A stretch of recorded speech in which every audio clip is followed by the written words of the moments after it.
What's going on, world? It's your boy J-Man. And it's your girl Ashley J.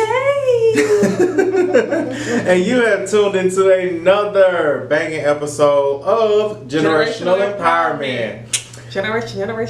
How you doing, Jay? I'm doing good, Ashley J. What's going on with you, girl? How you feeling? You had a photo shoot today. I had a photo shoot for my underwear line. I am powerful. Yes.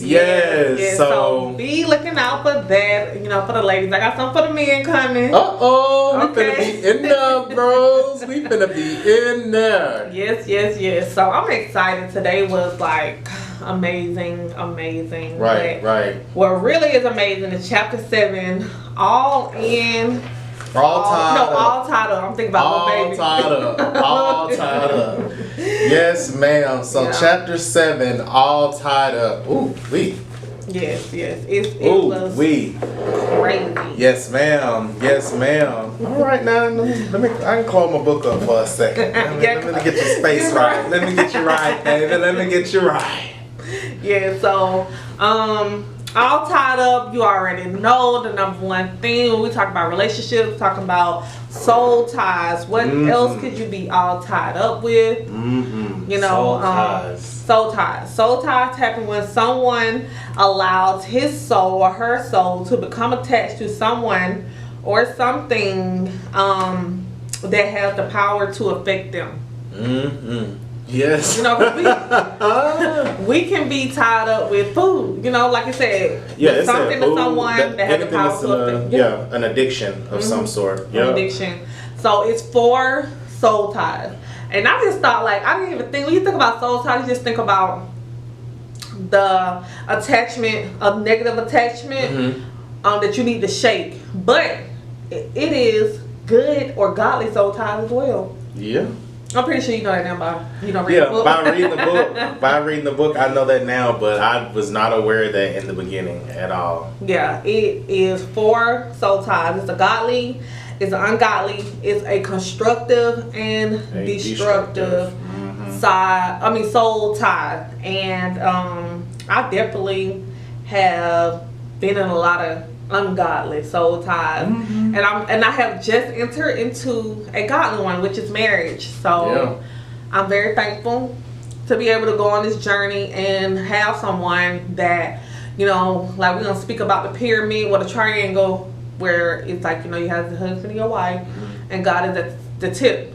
He's at the forefront. So it's a blessing. And this book, Jay, I called you. Yes, ma'am. You had just been going through. You had hit that ghost had hit you. That ghost. And I remember I told you when I was young, I used to be like, when I was in church, those people that was having catching the Holy Ghost. Yeah, catching the Holy Ghost. Fraud. I was like, they faking it. Ain't no way. It's no way. It's this lady every Sunday. She is like, every Sunday she caught the Holy Ghost. Yeah, she then you realize oh shoot now. I'm gonna be one of them ladies. Yeah, this is my second time catching the Holy Ghost. The first time was just like a transformation. I was listening to Sarah Jakes, and she made me go back and revisit that little girl that had so much hurt and pain that I thought I had dealt with, but I really suppressed, and so I caught the Holy Ghost then. And then last night, I caught the Holy Ghost with reading All Tied Up. The specific part that really just made me go into it, I'm gonna talk about it. But, it's 4 soul ties, and like we said, godly, ungodly, constructive ones, and destructive ones. And and have you ever heard of friendship soul ties? Oh yeah, I've been there. Really? Yeah, I've never been in a friendship soul tie. Yeah, where it's a situation where you got to let that thing go. It's got you by the horns, baby, and it's holding you back. Yeah, I never. It's holding you back. Yes, ma'am. I have experienced that before. It's sad to say, but it's just kind of like what happens in life. We're so quick to give people the titles of friend or whatever the case may be, and to only realize that they're leading you or guiding you. I wouldn't say leading you. I would say they're guiding you on a path to destruction. I've never been in something so profound as that. one of our viewers. What did she say? You in a soul tie with me, Ashley. I don't even see how she can even say that because she won't even call me her best friend. So, period. Oh, I thought y'all was best friends. Ashley told me that, you know, her. That's how we fell out the first time. Me and Rashawn fell out because I felt like she wouldn't give me that title. Like, oh, wow. Cause she know she had. I'm not gonna tell her business, but she had been hurt by friends before. Mm-hmm. And like, you was a real friend. Yeah, and she not. We friends, and I'm like, girl, I be spending night at your house. You be spending night at my house. We be telling each other our business. You my best friend. So, but yeah, so I guess I'm in a soul tie with her. Hopefully, she said something back, but she said, "Look, don't stop." I can't read that far. Don't be airing our dirty laundry. So soul ties, you can have, so we spoke about you can have soul ties with friendships, you can have soul ties with parents, siblings, and relatives. That is taboo to me because I ain't got no soul ties with no family. Well, and I guess you have to look at it in the sense of, you know, did you have any of those people put you through something? Well, it's saying soul ties happen when someone allows their soul to be attached. So you gotta have some type of attachment. I don't have any attachment to family. Your sister? No. I mean, we good, but I don't feel like I have a soul tie to her. Only because she have always had like a lot of friends, and so I always felt like, okay, I'm just a sister. I didn't feel that bond like that, like she has with her friends. Gotcha. So I think that didn't allow me to have that attachment, you know. Gotcha. Sister ride or die, yeah, for sure. But you know, I don't think a soul tie. But anyway, we're gonna move on. You know, so with those soul ties, we associate that with sex. 9 out of 10.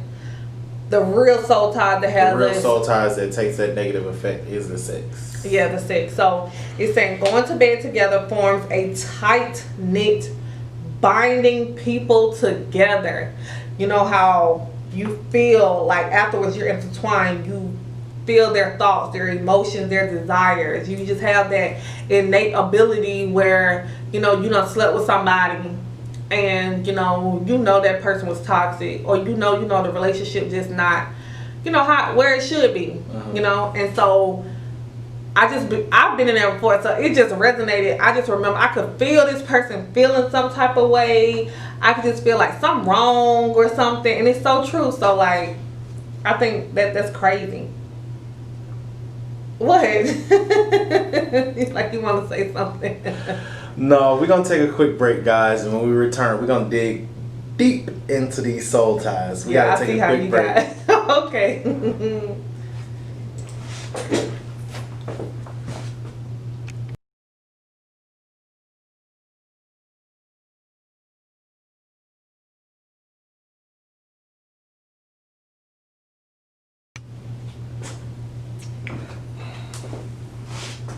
One, 2, 3.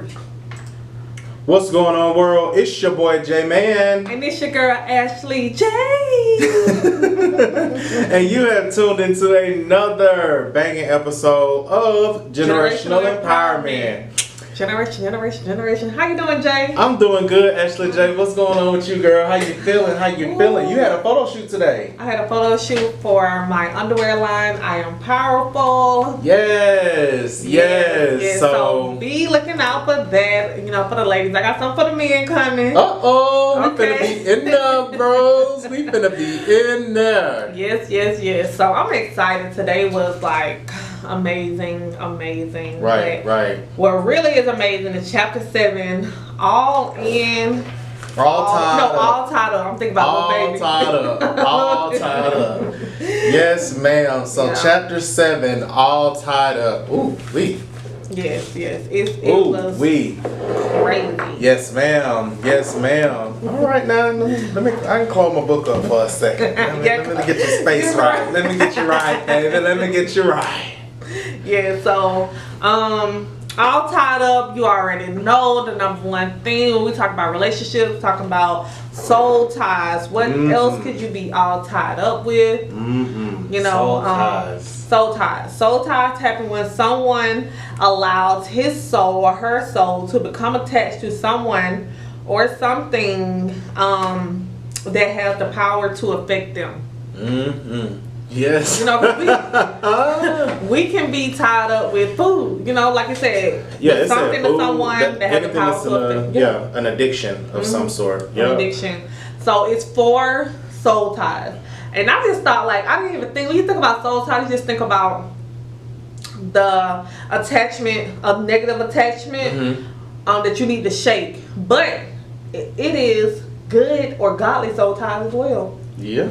I'm pretty sure you know that now by you don't read the book. by reading the book. By reading the book, I know that now, but I was not aware of that in the beginning at all. Yeah, it is for soul ties. It's a godly, it's an ungodly, it's a constructive and destructive side. I mean, soul tie. And I definitely have been in a lot of ungodly soul ties, and I have just entered into a godly one, which is marriage. So I'm very thankful to be able to go on this journey and have someone that, you know, like we're gonna speak about the pyramid or the triangle, where it's like, you know, you have the husband and your wife, and God is at the tip. You know, He's at the forefront.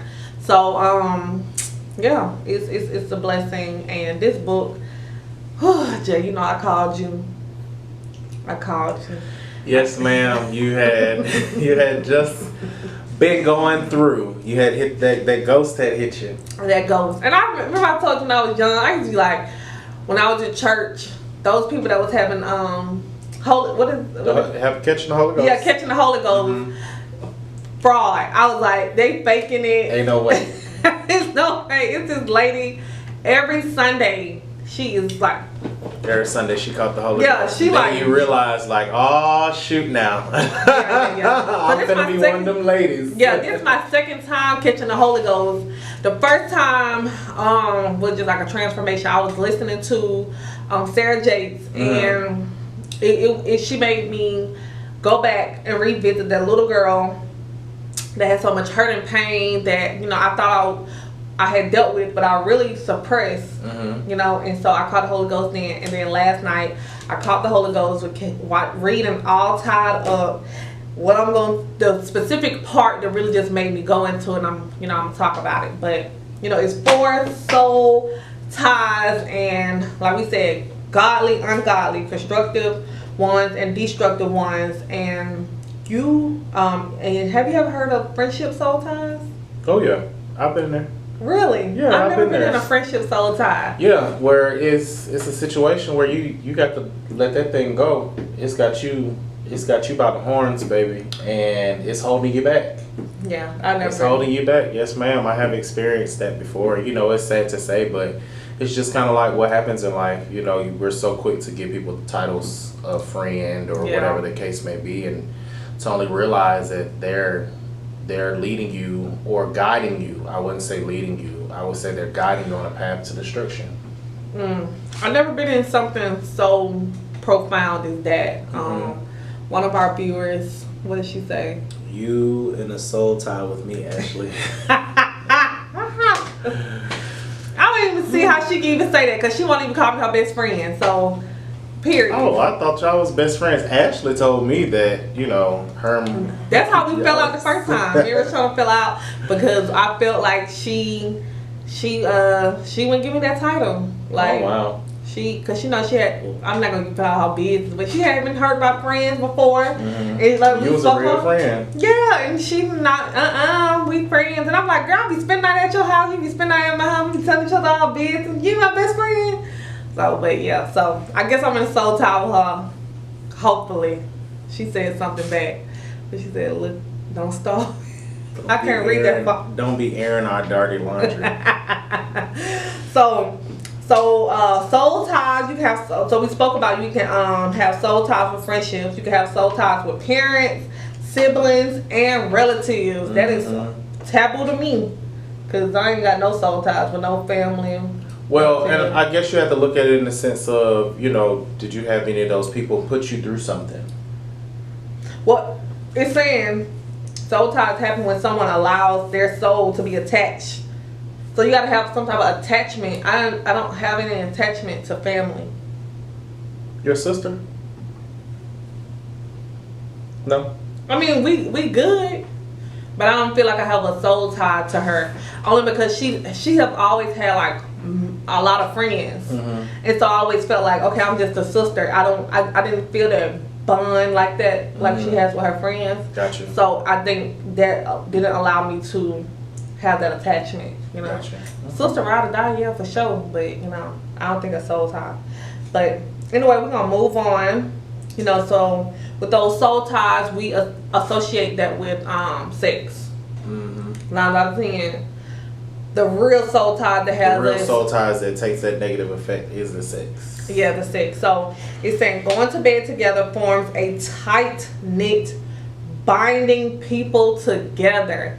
You know how you feel like afterwards you're intertwined. You feel their thoughts, their emotions, their desires. You just have that innate ability where, you know, you done slept with somebody and you know that person was toxic, or you know the relationship just not, you know, where it should be. You know, and so I've been in there before, so it just resonated. I just remember I could feel this person feeling some type of way. I could just feel like something wrong or something, and it's so true. So like, I think that's crazy. What? Like you want to say something? No, we're going to take a quick break, guys, and when we return, we're going to dig deep into these soul ties. We got to take a quick break. Okay. Welcome back, guys. I'm your boy, J-Man. And I'm your girl, Ashley J. So, Ashley, when we left off, we had to take a quick break real quick. Yes, we were talking about soul ties, because, baby, my tie was just sold up, baby.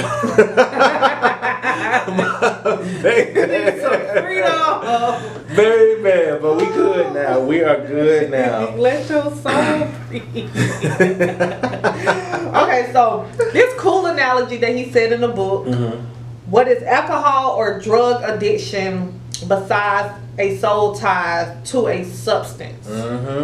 So it's basically, the analogy was just like, you know, with alcohol to a drug addiction or alcoholism is the same as a soul tie to a substance. Right. Does that make any sense? Yeah, Because absolutely. I had to read it a couple of times. Yeah, I had to go back during that because it was like, you know, he put some stuff out, and then I had to go back and read it again. Like, okay, let me understand this clearly now. Let me get on this page, baby. Yeah. Let me get on this boat. I want to ride the wave, baby. I want to ride this wave. And we were talking about like how you can feel connected to a person that you have a soul ties with, and just like, you know, the prime example where a mom feels like something's going on with her child, she that innate feeling, that's because as a soul tie that, you know, y'all are attached to each other. You know, anything push kind of shove, you giving a liver, you giving some organ to, you know, let the child live. So dope. Absolutely. That was pretty dope. And like I said, this chapter right here, don't get me wrong, all the chapters are A+++, but this chapter, it definitely spoke to me because, you know, I went down many different paths trying to find myself and try to gain some type of clarity on life, and so much that I didn't know what I was doing. And so I'm when we get to it, I'm gonna show you what really kind of just grabbed me down. So it said, you may think chasing your flesh is a problem. I mean, it's not a problem, but with all those soul ties, it makes it harder to go after God's purpose for your life, and all those strings are pulling and end up holding you back. And that's when things just started like crumbling for me, because, you know, as we spoke on, when you get on a journey, when you're trying to be right, I won't say righteous, but right, when you try to do things right, trying to go about stuff in a total positive manner, you think that things are not, weapons not supposed to be formed. You know, you think like, okay, you know, I'm doing what God wants me to do. You know, the enemy, I know that he's beneath me, and it's nothing that you know, can, you know, take me off my pivot. So what really struck was that with having those soul ties, it takes away from you actually, what I would say it takes away, but it makes it a lot harder for you to gain clarity on your purpose. Right. And that's why I was having such a bad time. Yeah, because you think about all those things that you occupy your time with. Yeah. You know, and so therefore you're not able to hear God speak to you. You're not able to allow Him to, you know, shift things into your direction. Even though, and I don't know if you have it or not, like he was saying, like when you're out there doing what you're doing, like God's sitting right there next to you. Yeah. Yeah. When He's sitting right there next to you. He said, when you're watching that porn, the reflection of the screen is bouncing off of God's face.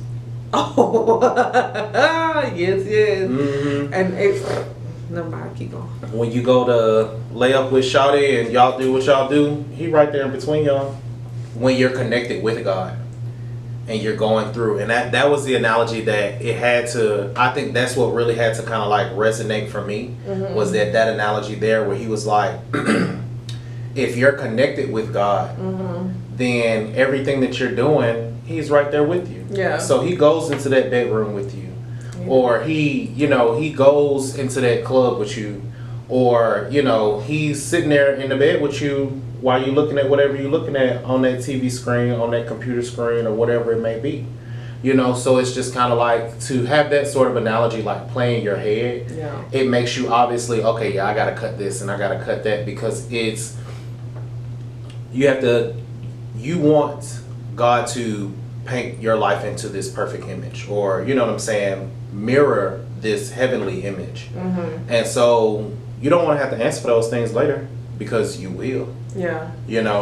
But that was the analogy that really just kind of like did it for me when he said that, like, he'll be sitting right there next to you. If you're connected to Him and this and the third, you want to make that change, well, here's a stepping stone to help you make that change, or to make you want to stop doing what you're doing, because knowing that He's right there looking at you while you're doing what you're doing, or should alleviate a lot of that urge, confusion. Yeah, that urge or that feeling or whatever the case may be. And then you put yourself in a mind state of where, when you do find yourself wanting to or having that urge to do, then you think about the analogy. You go back to the analogy once again, like, hey, if this is what you plan on doing, just know He's gonna be right there with you. Yeah, He's gonna be right there. What a lot of us don't understand is that, like it states in the Bible, that God is within us, So no matter what we're doing, no matter what's going on, He is inside of us. That's why if you want to replicate what God has done in your life, you walk that walk. So that'll be illuminated within you, right, and outwardly, and others will see, okay, something is a change. There was an analogy when it was saying that, what he was saying, like the husband was, going late at night, he couldn't sleep, he would go downstairs, something like that, he would read the Bible. The wife would just, just nag and, say a lot of different things, belittle him, and he just was always positive. She was saying she wanted a divorce, she wanted to do this and that, and he still didn't let up. And then one day, because God was telling him, like, she gonna come around, but still show me in you. You get what I'm saying? One night she came down the steps and she stated, like, teach me what He has taught you about your God. Teach me, because I've done this, I've done that, I done said this and that, and you still are displaying, calmness and respectfulness, a lot of that. So that's just what has to be done at the end of the day. So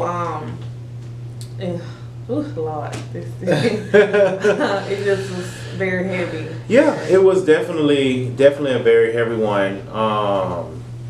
I think even when we went on live on, what was that, Thursday? Yeah, and we were talking about surrender your sexuality. And it's just kind of like, it's everything that we've been looking at in these last 3 chapters has just been really heavy, and it's been really like just hitting home. So it's kind of like you have to kind of gird yourself, so therefore you can actually get it out. Because otherwise you're going. Because I was telling myself, oh, I haven't had a cry in so long. I was like, it's time for a cry. It's time for a cry. Yeah, I was talking to you about that a few weeks ago when I was just kind of like. it's so crazy. Like, I be feeling like I just want to cry, and it won't happen. Yeah. It just won't happen. It won't happen, and I feel it. I know it's there, but you know, then again, it just kind of like, you know, when he's ready and when he sees that, okay, this is that point, because he wants to show you. He wants you to have an experience. It just can't happen just like how you want it to happen. Like he wants you to experience him. And just in reading these last few chapters, like last night, I had to cut myself short on chapter 7 on the triangle, because it was so much in the triangle as well. And I was fighting myself, like, okay, I need to go to sleep, because as I was reading, I was like, okay, let me go to sleep and get up in the morning, because otherwise I ain't gonna remember half of whatever. So I don't know what it was, Ash, but it just kept, my sleep just kept fighting me, and it kept fighting me, and it kept fighting me. And then I realized it once I went back and read some more, because it was like, hey, you misunderstood something, so let me show it to you again. Oh, wow. Yeah. So it was just kind of like, okay, and just reading, whew. Just learning to just let it go. Yeah. And you know, at the end of the day, like, he's gonna paint this image for you that's a reflection of him at the end of the day. But like I've told you, and I want some of our viewers, I don't know if you can like attest with what I attest with while reading this chapter, is just kind of like, okay, for the woman to woman relationship and the man to man relationship, is God still gonna bless you? And when I read that, I totally thought about, because how it's painted, how the picture's painted in the book is, you know, God created sex for man and women, you know, and God is going to bless the marriage of a man and a woman. But you have to also look into the perspective of where we are at this day and age, where you have a lot of homosexual relationships in the church. Yeah. And they're believers and everything else. So it's just kind of like, you know, you don't want to have anyone feel discouraged because of a lifestyle decision that they have made, when at the end of the day, as they say, God created me in his image. Derek, Tyrone, call Tyrone. Yeah, all of them, you gotta identify them, and you gotta disentangle all of them one by one. Mm-hmm. Right? You know how you do the exorcism, like you gotta pick them all, basically. Yeah. You have to definitely, and that's when I had the Holy Ghost moment. I sat there and I was like, as a married woman, right? Okay, you would think like, oh, that's not something I'm even supposed to do. But no, I had to acknowledge them. I had to identify them and say, he said, Javon. I had to call their name. Okay, so let me really go and tell you, right? So the sequence is called Safe Sex, right? Mm-hmm. Or have I moved? Mm-hmm. Yeah, you're right here. Yeah, Safe Sex. So this is how you know. This is even how you identify the soul tie. Safe sex, right? That's the acronym he has for it. Sacred. If it's not holy, if it's not giving of like to God, you know, everybody knows what God is, what he's not of. So where everything that if it's not, then you know it's not God. So if it's not sacred, if it's not anointed, right? So what is anointed? Anointed is God's approval. You know, you just like so many signs. You know how you always ask God, show me a sign, show me a sign. He seen your sign. I don't go, God, you gotta show me another sign, because I don't know. I don't know if there was a sign or not. Hold on. Was this a sign? Or if you gotta do that, that's God's sign. No, yeah. If you gotta do that, that's the sign of God. If faithful, if to God, it has to be faithfulness for God, right? And then exclusive. This is what it got me a little confused, because it said, man, I wouldn't say confused, but I was like, oh Lord, we're going to talk about this, Jay. Exclusive is man and a woman. Mm-hmm. That's basically what it was saying. Yeah. So that's how you identify your soul tie, right? And then you got to go check off John, Susie, Derek, all of them, right? And how you do it, you got to call it, confess it, counsel it, and cast it, right? Yeah. Call it, attach it to what it is. Hey, Jay is a soul tie.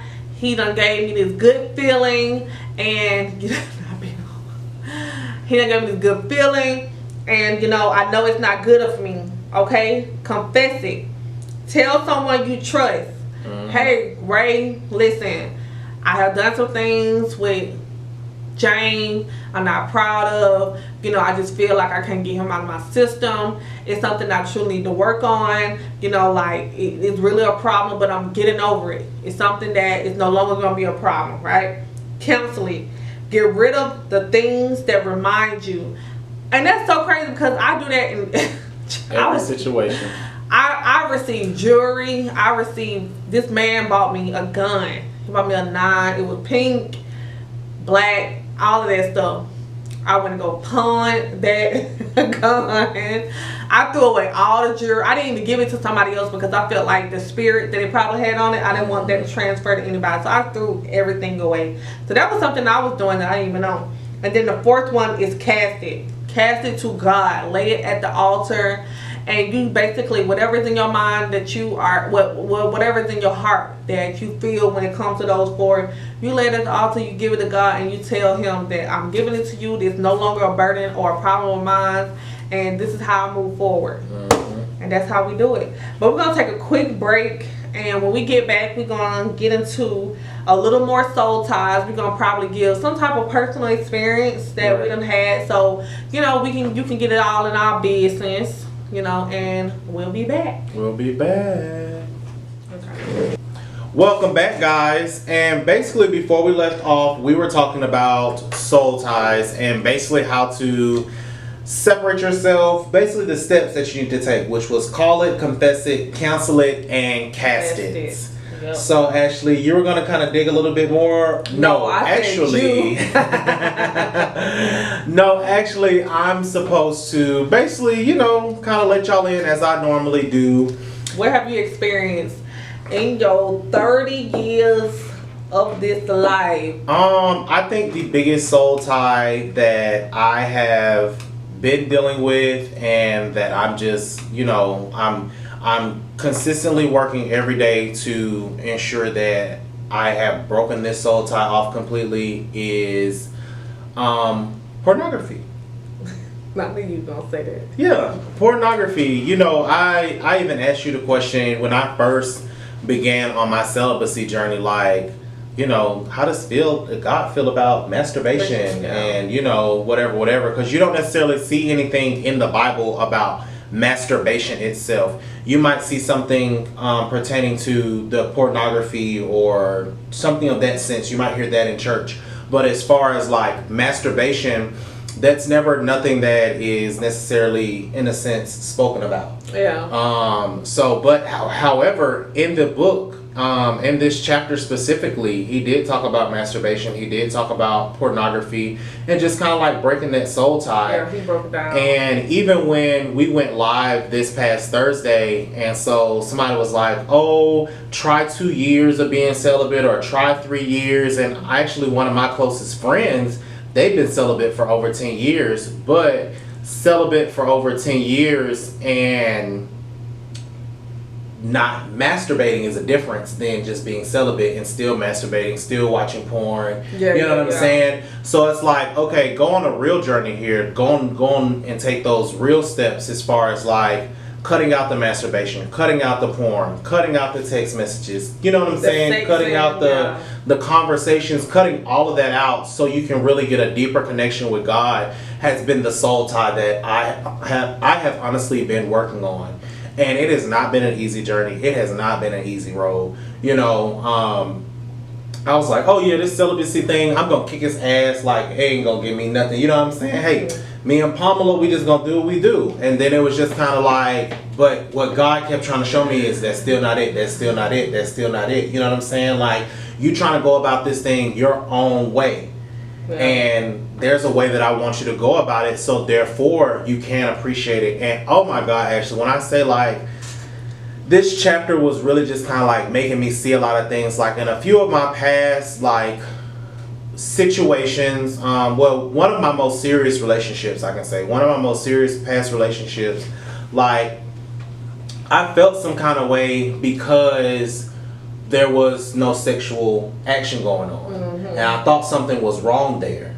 And so reading what I've been reading lately and kind of like fast forward is just kind of like, well, damn, you know, I should have appreciated that for what it was, because at the end of the day, that was doing nothing but helping us and our relationship and what we had going on. You know what I'm saying? As I look further on, as far as the steps to, you know, how to win at dating, how to win at your marriage, and how to win at sex. Yeah. Like, we needed to make sure that that tie right there was cut, and that we were able to, you know, at the end of the day, enjoy each other, and we understood the sacredness of our sex life, you know? Yeah. I think the mere fact of, I was a lot younger, you know, I moved out on my own at an early age and everything else, so I experienced a lot of growing up really, really fast. Yeah. So my thought process of relationships, or of a relationship, was what I had seen growing up, which was, you know, my mom dating my stepdad, who was my stepdad at the time, and, you know, they weren't married or anything like that, but, you know, they popped out 2 more kids other than me. Yeah. So at the end of the day, it was just kind of like what it was. And then, you know, being that child that kind of walked in the room on something going on. Then also being that child that experienced the whole sexual abuse ordeal, it's just kind of like, you know, I was previewed to sex early on. So my expectation was, that's how you show me you love me, that's how you show me that you care. Yeah. And within reading this book, it made me realize, oh, no, that's not what it's about. But it also made me realize, in those times of being single, I should have also been celibate as well, because it would have helped me to appreciate the sex that I might have been having with my partner at the time, more or less feeling like, that's whack, cause such and such, you know what I'm saying? Yeah. Such and such better had, it's the comparisons, this and the third. And what I am enjoying is, because it has been so long, and my mindset, because of the lifestyle that I know that I used to have, is that it helps me to forget what I did with shawty over there and shawty over there. You know what I'm saying? It helps me to forget those moments and those times, and I can see them, or I might scroll past whatever, and it's bam, hit the unfollow button, because I don't even think of you that way, because at the end of the day, I realized what it was. Yeah, and that's why they said, like, for sex to be intended with something that's much more powerful than you, which is marriage. Mm-hmm. Because, you know, when we get in chapter 8, you learn about the triangle, right? So at the 2 end points is husband and wife, and at the tip top is God. Yeah, you know? The left and the right angle of the triangle, and that tip of your triangle is where you guys come together to meet God. So you come together at the bottom to make the base, and God is at the forefront. He's at the top, and that right there, that will help so many relationships. It will help, and I think that would take away from the soul ties that you get entwined with, because you married. Why would it be an ungodly soul tie when marriage is something approved of God? Yeah. So it's God is in the middle of marriages. It's the key to getting the win. Yeah. In order for you to win their relationships, you have to understand that God has to be in the middle. Well, you know, the triangle chapter is about marriages. You know, it speaks about, you know, what you should have the mindset of when you're looking towards marriage, and how you should go about it, and understanding that when you're single, the mindset of marriage, what it entails, how it looks, you know, it gives you all that ordeal from different perspectives. So marriage is supposed to be a reflection on the earth of relationships, how God has with the church. You know, how, as we know in the Bible, there's not a church per se. We are the church. The people are the church, right? So if I'm loving you like God says to love you, right, then that'll be a reflection on how you handle yourself in your marriage. And that's how we have to go about, even with this whole thing that's going on, Black Lives Matter, and you know, what was his name, George, was Floyd, right? Floyd, yeah. So that whole ordeal had sent us in a frenzy. So everybody's saying peaceful protest, violent protest is so much. But if we come together and we demonstrate a peaceful protest, then you know, it just, people fall in line. You know, I just use that because that's a current event that's going on. Yeah. But marriage is supposed to display the same way how we handle ourselves with our friends, with our family, within business. So then somebody else will see, oh, Jay handle business really well. I like the way he talk to me. I like how he handle things. So with you doing that, then you go into your personal life and you doing that as well.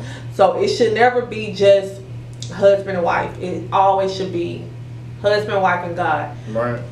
When you're single, it should be you and God. Right. Absolutely. You know what I'm saying? So no matter what, it always should be you and God and your spouse at the forefront. A real mark of love is giving, and giving is sacrifice. So everybody wants to skip the whole real ordeal about relationships and marriage. They wanna jump into, soul ties. Or I just want to have sex. Or I just want to, feed my flesh and do what I want to do to make me feel good. But you're missing out on the real point in life, right? And the real mark is love. But love comes at a price, and that price is sacrificing. A real definition of marriage is dying to self. When you get into a marriage, you have to die to yourself. And a marriage cannot just be like, husband and wife, right? In a sense, when I say like marriage is when you come into a union, like you and God. That's a marriage, you and your spirit, your soul. That's a union. That's a marriage. So you have to die to yourself and understand that my spirit and my soul is pushing me one way and into a good and positive aspect. Absolutely. So let me go and die to those things that I know that's not godly or not pleasing me in the way that makes me feel good. Afterwards, I won't feel like I'm a you won't disgrace. have that mindset, because of what happens a lot of times is, we slip, we fall, we go do something, or we get ourselves involved in a situation, and once we do it, it's all cool, fine and dandy, and then here comes that feeling of remorse and that feeling of, damn, I shouldn't have did that. You know what I'm saying? Like, it wasn't even worth it. And when you have to realize sometimes, not sometimes, but all the time, God will come in the midst of what you got going on. I can say I'm a living testimony. I know for a fact that he done came to me and said, oh, for real? In the middle of what I'm doing. Oh, for real? Oh, for real? And it was just kind of like, you stop right then and there, because your mental is just kind of like, but like I said, it took for me to actually, sometimes it takes for you to read something for you to really understand, like, hey, God is with you in the midst of everything that you're doing and everything you got going on, especially when you're spiritually and mentally connected with him. Definitely. And you have to understand that he's trying to give us a way out. He's trying to give us an escape to understand that, we got to get out of that hole, meet somebody. Oh, I love them. Oh, I'm in love with them. No, that ain't what's going on. No. It's not no LOVE. It's LUST. LUST. And that's what we miss a lot of times. What's going on, world? It's your boy J Man, and as promised, I'm coming with that heat in my ear to the streets. Yes, ma'am. So it was kind of hard for me to figure out what I want to talk about this week, just kind of like based off of everything that was going on. We had the George Floyd issue that kind of like really took precedent this week. And the girl, Breonna. Breonna Taylor. I talked about her last week. So it's good that, we're able to kind of like speak on things, and then they kind of like pop up in the highlight, and now you got people that are just trying to get some justice and this and the third. I don't know if it's just speaking into existence, or if I don't know if my timing clock just be on, But at the end of the day, this Black Lives Matters movement, it's been devastating to see everything that is kind of like taking place over the last 48 to 72 hours, man. I mean, you had the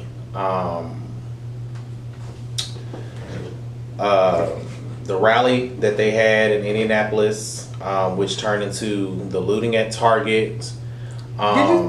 You seen that the lady was out there stabbing people? Yes, she had a little pocket knife in a Yes. wheelchair. Come to find out, she's not even supposed to be in a wheelchair, period. She didn't need to be in a wheelchair. Like, she was in a wheelchair to do it, but she doesn't regularly need a wheelchair. Yeah, and they sprayed her with a fire extinguisher and threw stuff at her. She was out there stabbing people, and it's been crazy this week, and then you had the riot that happened in Atlanta last night, which it was supposed to be a protest and it turned into a riot. So you got people that are stumping out the glass in police cars. They said they lost 12 police cars last night. What do you mean lost? Meaning like fire damage. Oh, okay. I thought everything. Into it. Okay. Everything that happened, pretty much they destroyed. 12 cop cars. 3 police officers were injured. Multiple dozens of people were arrested on last night. And then just to kind of like see how the news, like a lot of the people that the cops had like in their possession, they were Caucasian. They weren't even African American.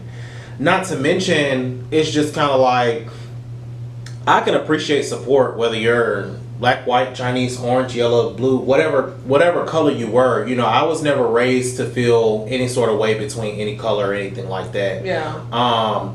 However, the way I was raised is to treat people the same way that I want to be treated, So it didn't matter what the race was, even the fact that I didn't necessarily grow up in Atlanta. I spent some time in Ohio and in Kentucky, and those are predominantly white states. So a lot of the schools that I did kind of go up in, as far as elementary, I went to school and it was predominantly white, and I might have been the only black out of maybe 10 of them. It might have been 10 of us, Me too. And I know the same thing for you, going to school where you went to school at. But just where you went to school at. But honestly, Ash, out of all my years of being in Atlanta, this right here took the cake. We got a pandemic going on. We have fine with mask on. You're sitting here. You pretty much gave people what's that movie? Where they ring the bell and then everything is just free game for the night. Oh yeah. Something like with the plague or something. Yeah. Whatever it is, y'all know what we're talking about. Yeah. I know. But that's what it felt like. That's what it felt like last night, to just kind of go up on your live on Instagram or on Facebook and just to see all the live videos of everything going on. And then to get up this morning and to look at the news and just to see how the stores in the Lenox area and the Buckhead area, to see what they did to the CNN Center and the restaurants in the surrounding area. And to think about it, it's like the CNN Center is owned by African Americans. So what were we really doing here? Not to mention a lot of the businesses that were vandalized, a lot of the privately owned businesses that were vandalized, they were owned by minorities. Yep. They were not owned by the Caucasian race. They were owned by minorities, whether they might have been a Muslim or, an African American, or, that's why it was defeating a purpose. Yeah, it was just kind of like, I'm all for, Black Lives Matter at the end of the day. Why? Because I'm an African American. It's just kind of like it's instilled in me to, at the end of the day, support my kind, support my race. Yeah. However, I'm not for the stupidity that comes around it. Us breaking into Gucci at Lenox is not getting us anywhere. It's not going to get the issue solved. Us going into Target is not going to get the issue solved. Us going into any establishment and breaking things and stealing from them or whatever the case may be is not going to solve the issue at hand. However, what I did not realize, in the black mecca of the United States, Georgia, Atlanta, the city of Atlanta is the black mecca of the United States. The fact that we made it seem like the cops here are racist. Now, if you was in Gwinnett County, the Johns Creek Police Department, Alpharetta Police Department, this and the third, then you can say something. But City of Atlanta police are predominantly African American. Yeah. And so it was just crazy. It just gave them the opportunity to expound on what they have always wished to. The biggest thing is, like, if we can have 24 hours, that whole movie, The Purge. The Purge. 24 hours to do whatever, free game to kill, steal, and destroy. That's basically what it is. It's not caring on what I'm doing to my community. If this is even a black owned, it's just more so of like, oh, we're supposed to be rioting. We're gonna riot no matter what it is. Oh, let me go to Gucci. All the boosters loving what's going on because this is an opportunity for them to go steal and then make that money on the back end. It's not more so let's protest what's really going on. That's the message is being totally destroyed. And that's why the message was totally destroyed in what we even attempted to do. You know, the fact that we have a black mayor. Yes, we have a white governor, but we have a black mayor. Keisha Lance Bottoms is an African American woman. At the end of the day, that's mama of the city of Atlanta. And she was so disgusted with everything that took place last night.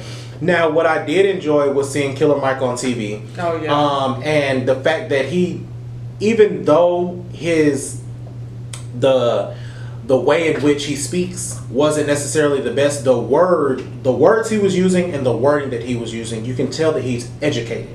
Yeah. But you can also tell that he is from Atlanta. He's from the South. So, but what I did appreciate is what he was saying. It made perfect sense. When you stated like his wording, are you saying? Far as I know what you're saying, but why even point that out? Did that bother? Because a lot of people on social media were speaking on the fact of, oh, they got Killer Mike and T.I. on TV, and look at the way that Killer Mike was talking. You have to look past the way that he was talking and look at the words that he was using. Yeah, I think those things excuses. Like, yeah, absolutely. Just because you black, just because you live in Atlanta, we don't all have to talk Ebonics. You know what I'm saying? It's like, oh, you got to get up there and you got to talk Ebonics. And what a lot of people don't even know, he just released a movie on Netflix, right? And he's talking about black culture, right? And it's that fine line of being able to play both sides in a sense. You get what I'm saying? Convey to your message. Everybody don't speak Ebonics, so he's not going to sit here and I just want this to gravitate towards. No, I want this to go across the whole nation. It's a lot of black people that don't talk crazy and stupid and slang or whatever you want to call it. They don't talk like that. They don't talk like they're from Atlanta. But the biggest thing for me was, at the end of the day, was realizing the major movement here. July 7th of this year, Blackout Day. And that's my birthday. Yeah, July 7th is July 9th. Yeah, July 7th is Blackout Day, and what's basically supposed to take place. So minorities make up 3.9 trillion spending American dollars. And when I say minorities, I'm talking about African Americans, Latino. Yeah. We make up $3.9 trillion American dollars per day. So basically, if we take one day and not spend any money in the United States market, as far as, those majority owned businesses, we take $3.9 trillion out of rotation. So each day we spend trillions of dollars as minorities? As minorities, we spend $3.9 trillion. So basically we gotta stay at home the whole day, not online shop or nothing. Right. For that to you basically, or you spend time spending your money in a black owned business. Okay. You know what I'm saying? And an entrepreneur, not a major business that at the end of the day that money's going to go into that series of rotation or whatever. But you take your money out of the United States for a day, us minorities, and you take $3.9 trillion. And that's a lot of money, for minorities at the end of the day, But the crazy thing is this situation isn't going anywhere. It's been going on for so long. And we've just seen a lot of different situations, like George Floyd, who, in doing my research, the same police officer that had his knee on his neck, they worked in a nightclub together. George Floyd did security, and the police officer did security detail as well as a police officer. Wow. So, and then to come to also getting the understanding that it was over the mere fact that there has been no confirming this was over the possibility of him spending a counterfeit $10 bill. This man lost his life for the possibility of supposedly spending a counterfeit $10 bill that he may or may not have had any knowledge of. I know plenty of us that have went shopping or went and did whatever, went to the gas station, got back a counterfeit 20, 10, Yep. $5 bill, you name it, and didn't realize it until either we got to the next business or we took our money to the bank. Yep. And what do you do in those situations? You take your loss for a loss and this, then the third, but nobody's losing their life over it. And to know that this man had to lose his life over the possibility of spending a counterfeit $10 bill that he may or may not have known anything of. You know, and then it takes it back to Tamir Rice, who lost his life at the age of 12. He was playing with a toy gun in the park, and an officer walked into the park, seen him, and immediately took fire at him. So then you have Eric Gardner, who was 43. He was killed by a chokehold of a police officer. And I'm naming these names because these officers have still not been charged. They have been charged with any crime here. So you took a 12-year-old's life who was playing with a toy gun in the park because you thought that it was a real weapon, and you came in guns blazing. Just one particular officer. Then you think about the Sandra Bland story, she took her life at the age of 28 because she was wrongfully detained at the end of the day, and she committed suicide 3 days into being in prison, being in jail. And then you have Stephon Clark, who was murdered in his backyard because a cop caused a lot of damage to the Atlanta community on last night. We made nothing of any substance. We created this was a milestone of a protest, anything of that. None of that happened last night. Last night we made an embarrassment of ourselves, and if we think that we got through to anybody by the things that we did last night, we didn't. Yeah. Because everything that was shown on the news was young black kids and other minorities and majorities that joined us, but they got their shirt off, their pants sagging, everybody got on masks, all type of different language being used.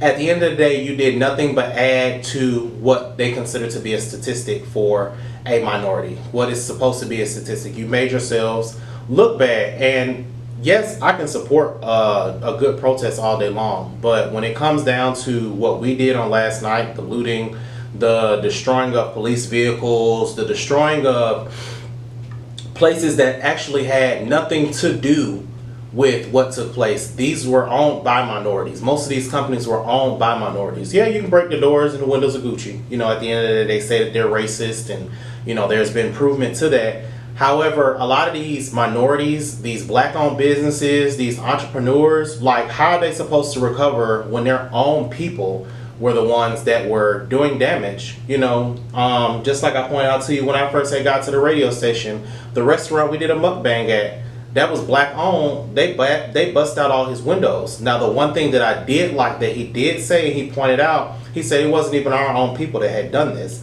But we are so blinded by what we see on TV and other things that take place that we allow some people to join what could have been a peaceful protest and then turn into something more. And then we allow some people that are a part of the majority to start destroying things, and then we follow suit. Yep. So, beautifully said. As more is to come as far as what is taking place here in Atlanta, what is going on with the George Floyd story, and as we get closer and closer to Blackout Day, of course, I'm going to do my best to keep my ear to the streets and be able to bring you guys that heat. But today's Ear to the Street report was specifically dedicated to the Black Lives Matter movement and just my own personal opinion on how I feel that things took place over these last couple days. I mean, I don't think we haven't made our ancestors happy at all in the way that we're moving about things. And we have to go about things in a peaceful manner and at the end of the day. And we have to make sure that we got God at the forefront, because without God at the forefront, at the end of the day, it's just a recipe for disaster. And I feel like last night was basically just a recipe for disaster. Like, now you got military detail out here. You got the city of Atlanta on what is it on? A state of emergency. Yeah, we were just on a state of emergency when the pandemic first was released. Now we're on a state of emergency while dealing with the pandemic. And I'm telling how much coronavirus was passed along on yesterday. Some people had on masks, other people didn't have on masks. And just because you did have on a mask, like at the end of the day, it's just kind of like y'all still touching. Y'all out there with no shirts on. It was hot and muggy yesterday. Like, it was just a sad day. Goes up. That's all I have to say, you know. Yeah, it was a sad day, and definitely we're just going to keep you guys in prayer. We're going to keep ourselves in prayer, our families in prayer, and we're just going to pray for a better situation in this world, because something is getting ready. God is doing something. He's up to something. Yes. He is up to something with everything going on. You look at the weather, you look at what you see on the news. God is up to something, and you better latch on. Hallelujah. You better latch on. So we're going to end this segment. And it's been so much, like it truly have. Yeah, it's been a lot. It's been a lot. And we thank you guys for listening and supporting. And I'm just thinking about that list of names that you just said. Like that's crazy. Because you think about it, these are names of people that they just kind of got thrown by the wayside, not necessarily forgotten about, but new situations arise, and then we forget about, like I said, a 12-year-old. 12-year-old, like that was murdered in a park. I was like, what? And then a lady thought it was her house, and you got right to kill somebody. Now I'm remembering I heard that before, and it's just sad. But just to let you guys know, let our listeners know, next Saturday we will not be on air. We will change it to a Friday. It will just be a one-time change. So stay tuned for that. We appreciate the love and support. Yes, we definitely appreciate the love and support each and every week. If you're trying to follow, if you're trying to find, you can follow us on Instagram at generational empowerments _. You can also follow me, your boy J Man, at J_man_2020, and my girl Ashley J at empoweredyou _. Yes. And don't forget to follow our YouTube, click like and share, and subscribe. Subscribe. Coronavirus. Thank you guys, and we'll be out.